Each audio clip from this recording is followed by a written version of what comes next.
जय श्री कृष्ण। डेली हिंदू ज्ञान में आप सभी का बहुत बहुत स्वागत है। कल 9 अक्टूबर है और 9 अक्टूबर को शरद पूर्णिमा है।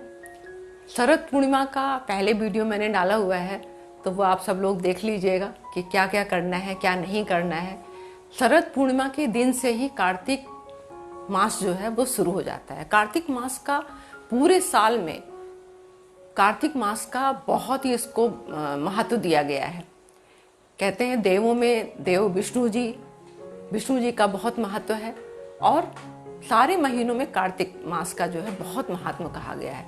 इसमें हम जो भी पूजा अर्चना जो भी कुछ करते हैं तो थोड़े से प्रयास से हमें बहुत सारे पुण्य की प्राप्ति होती है, अनंत पुण्य की प्राप्ति होती है और हमें मोक्ष प्राप्त होता है। हमारे सारी परेशानियां, दुख, चिंता और बीमारी, रोग सब चीज़ों से निवारण भगवान करते हैं और सुख, संपत्ति और मोक्ष की प्राप्ति होती है। तो इसके जो नियम हैं उसके बारे में आज बात करते हैं। कार्तिक के जो पूजा अर्चना की जाती है इसका जो है कुछ नियम है, तो इसके 5-6 नियम आपको बताते हैं। पहला नियम स्नान का। स्नान, कार्तिक में स्नान का बहुत महत्व है। और स्नान हमें कैसे करना है? सुबह सूर्योदय से पहले ब्रह्म मुहूर्त में आपको जो इसका स्नान जो किया जाता है वो ब्रह्म मुहूर्त में किया जाता है। मतलब 4 से लेके 5 बजे के बीच में आप स्नान वगैरह करके फिर पूजा करें। इसकी पूजा जो की जाती है वो तारों की छांव में की जाती है, सूर्योदय से पहले की जाती है। तो पहला इसका जो नियम है वो स्नान का है। स्नान का बहुत महत्व बताया गया है। स्नान आप किसी नदी में कर सकते हैं, जो पवित्र नदियां हैं उसमें कर सकते हैं, किसी जलाशय में कर सकते हैं और अगर ऐसा संभव नहीं है तो आप घर पे कर सकते हैं। लेकिन पूरे महीने आपको सुबह सूर्योदय से पहले स्नान करना है। तो ये पहला नियम हो गया। दूसरा नियम जो है वो तुलसा पूजन का है। तुलसा पूजन तो हम लोग वैसे पूरे साल करते हैं, लेकिन कार्तिक मास में अगर कोई तुलसा पूजन 2 दिन 4 दिन भी कर लेता है विधि विधान से, तो उसको पूरे साल और कई सालों का, मतलब अनंत जो है, ऐसा बताया गया है, हमारे पुराणों में बताया गया है कि इसकी पुण्य की कभी समाप्ति नहीं होती है। बहुत महत्व बताया गया। तो तुलसा पूजन जरूर करना चाहिए कार्तिक में। अगर आपके घर में तुलसा जी नहीं है तो तुलसा जी को लगाइए आप कार्तिक में पहले दिन, जिसमें पूर्णिमासी है उस दिन लगाइए और लगा के पूरे माह आपको इनकी पूजा करनी है। इनकी पूजा बड़ी विधि विधान से, नहा के सूर्योदय से पहले नहाना है, फिर इनकी पूजा करनी होती है। तो इसका बहुत महत्व है। तो तुलसा पूजन आपको पूरे माह करनी है। इसी कार्तिक के माह में एकादशी को तुलसा विवाह भी होता है। तुलसा जी भगवान विष्णु की बहुत प्रिय हैं, बहुत प्रिय हैं। तो जब हम तुलसा जी की पूजा करते हैं तो तुलसा जी का आशीर्वाद तो हमें मिलता ही मिलता है, उनकी कृपा हमें मिलती है, साथ में विष्णु जी की भी कृपा हमें प्राप्त होती है। विष्णु जी बहुत प्रसन्न होते हैं। तो 2 नियम हो गए। तीसरा नियम आपको क्या करना है? तीसरा नियम आपको दीप दान का। तो इसी महीने, कार्तिक के महीने में दीपावली भी आती है। दिवाली पे सबके घरों में दीपदान होता है और इस महीने, कार्तिक के महीने में आप तुलसा जी के नीचे दोनों टाइम, सुबह और शाम को दोनों टाइम आप दिया जलाइए। विष्णु भगवान के मंदिर में दिया जलाइए। आप गंगा के किनारे दिया जला सकते हैं, आप घर के बाहर दिया जला सकते हैं। मतलब किसी भी तरह से आपको दीपदान करना, जितना ज़्यादा से ज़्यादा हो सके आपको दीपदान करना चाहिए। ये जो कार्तिक का माह है, इसी माह में, कार्तिक के माह में जो सिख लोग होते हैं ये गुरुपर्व मनाते हैं। ये भी अपने गुरुद्वारे में वहाँ पर दीपदान करते हैं और ये करीब करीब सब में बहुत उत्साह से मनाया जाता है। बड़ा महात्मा है इसका। तो दीपदान आप जरूर करिए। आप मंदिर में जाके दीपदान कर सकते हैं, आप पीपल के नीचे दीपदान कर सकते हैं। इस तरह से आपको पूरे महीना जितना ज़्यादा से ज़्यादा हो सके, अगर आप कहीं नहीं जा सकते हैं तो आप अपने घर में जो मंदिर है उसमें सुबह शाम दोनों टाइम भगवान विष्णु के आगे आप घी का दीपक जलाइए। दीपदान करने का बहुत महत्व है, इसका बहुत पुण्य मिलता है और भगवान बहुत शीघ्र प्रसन्न होते हैं और आपकी सारी मनोकामना पूरी करते हैं। तो ये 3 नियम हो गए। चौथा नियम जो है वो है दान का। तो दान, अन्न, वस्त्र, कुछ भी आप दान कर सकते हैं। अन्न का दान बहुत बड़ा महादान माना जाता है। तो इसी जो कार्तिक का महीना है इसमें बहुत सारे तीज त्योहार आते हैं। एकादशी, 2 एकादशी आती है, 2 पूर्णमासी आती है, शरद पूर्णिमा आती है, फिर कार्तिक की पूर्णिमा आती है और बीच में करवा चौथ आता है, दिवाली आती है, भैया दूज आती है, गोवर्धन पूजा आती है। मतलब पूरा महीना जो है ये त्योहारों का महीना है।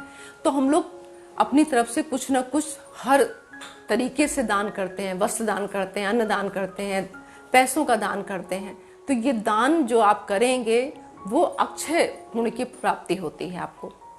आंवले का दान आप कर सकते हैं, आंवले का दान का बहुत महत्व है।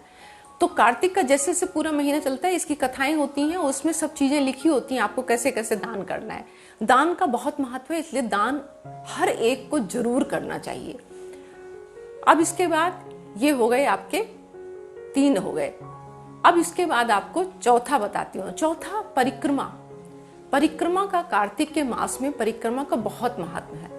आप मंदिर में विष्णु भगवान की परिक्रमा कर सकते हैं। रोज मंदिर आप जा सकते हैं। रोज सुबह उठ के ब्रह्म मुहूर्त में उठिए, स्नान करिए, शुद्ध होइए, मंदिर में जाइए और भगवान के आगे दिया जलाइए, उनकी पूजा आराधना करिए और उनकी परिक्रमा करिए।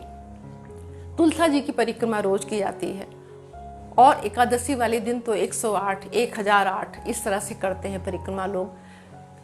मंदिर की परिक्रमा के साथ साथ आंवले की परिक्रमा की जाती है। आंवला भगवान विष्णु को बहुत प्रिय है। नगर परिक्रमा की जाती है। नगर जो होता है, जो जहाँ आपका मोहल्ला है, जहाँ आप लोग रहते हैं, उसकी परिक्रमा की जाती है। मंदिरों में फेरी दी जाती है, प्रभात फेरी होती है। तो इस तरह से जो परिक्रमा है उसका बहुत महत्व है। तो ये परिक्रमा का हो गया। और इसके बाद आपको गंगा स्नान। गंगा स्नान का भी बड़ा महात्म है। कार्तिक के माह में अगर रोज आप नहीं नहा सकते तो कम से कम एक बार आपको गंगा स्नान जरूर करना चाहिए।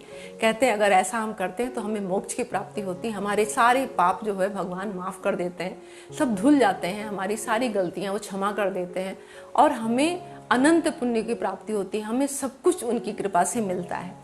इसके बाद आपको उद्यापन जरूर करना चाहिए। तो उद्यापन किस दिन होता है? उद्यापन जो होता है वो पूर्णमासी जो आती है, कार्तिक की पूर्णमासी जो आती है, स्नान, गंगा स्नान वाली पूर्णमासी जो बोलते हैं, उस दिन इसका जो है उद्यापन किया जाता है। तो इस तरह से जब हम करते हैं तो हमारा पूरा व्रत जो है, पूरा कार्तिक मास का ये पूरा हो जाता है। जब उद्यापन करते हैं तो उद्यापन जरूर करना चाहिए। अब इसके साथ साथ एक चीज का और महत्व है, व्रत का। तो व्रत आप लोगों को पता है कार्तिक के मास में बहुत सारे व्रत आते हैं। वैसे जो कार्तिक स्नान करते हैं वो बहुत सारे लोग इसका व्रत जो है पूरे माह रखते हैं। पूरे माह वो अन्न का ग्रहण नहीं करते हैं और किसी गंगा के किनारे जाते हैं, वहाँ पर पूजा आराधना भगवान विष्णु की, लक्ष्मी उसकी, तुलसा जी की करते हैं और एक तरह से वो बड़े संयम से रहते हैं। और इसका बहुत सुबह स्नान करके और वहीं पर तुलसा जी को सींचते हैं, कथा सुनते हैं और बहुत ज़्यादा पुण्य इसकी प्राप्ति करते हैं, दान वगैरह करते हैं।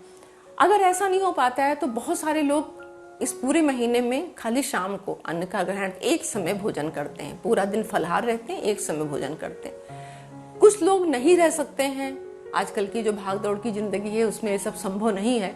तो जो नहीं रह सकते हैं उनके लिए कार्तिक में कई सारे व्रत आते हैं। करवा चौथ का व्रत करीब करीब सब लोग रखते हैं। उसके बाद होई का व्रत आता है। इसके बाद गोपाष्टमी का व्रत आता है। एकादशियां 2 आती हैं। पूर्णमासी दोनों आगे पीछे की जो कार्तिक मास की है वो रख सकते हैं आप जो है। तो इस तरह से कई सारे, भीष्म पंचक का व्रत रखते हैं लोग, 5 दिन जो लास्ट में आते हैं एकादशी से लेके और पूर्णमासी तक लास्ट वाले, वो रख सकते हैं। तो इस तरह से आप व्रत जब रखेंगे तो व्रत का बहुत महत्व मिलता है। कहते हैं ये एक महीना ऐसा है जिसमें हर एक को, कैसा भी आदमी हो जो कभी भी पूरे साल पूजा अर्चना नहीं करता है, किसी तरह से कभी भी इस चीज़ में शामिल नहीं होते हैं, कुछ भी नहीं कर पाते हैं, उनको इसका पूरा लाभ उठाना चाहिए। आप ज़्यादा नहीं कर सकते, पूरे महीने अगर नहीं नहा सकते हैं, नहीं स्नान कर सकते, कम से कम 5 दिन तो सबको जरूर करना चाहिए। तो ये नियम कार्तिक के हैं। अगर आप लोग कार्तिक का ये नियम करते हैं, मैंने बताया आपको, इस तरह से आप इसका पूरा लाभ उठा सकते हैं और अपने जीवन में आई हुई कोई भी परेशानी हो, कोई भी समस्या हो, वो उससे मुक्ति पा सकते हैं और अपनी मनोकामना को पूर्ण कर सकते हैं। तो आज के लिए मैं बस अपनी वाणी को यहीं विराम देती हूँ। मिलती हूँ एक नई जानकारी के साथ नई वीडियो में। तब तक के लिए नमस्कार।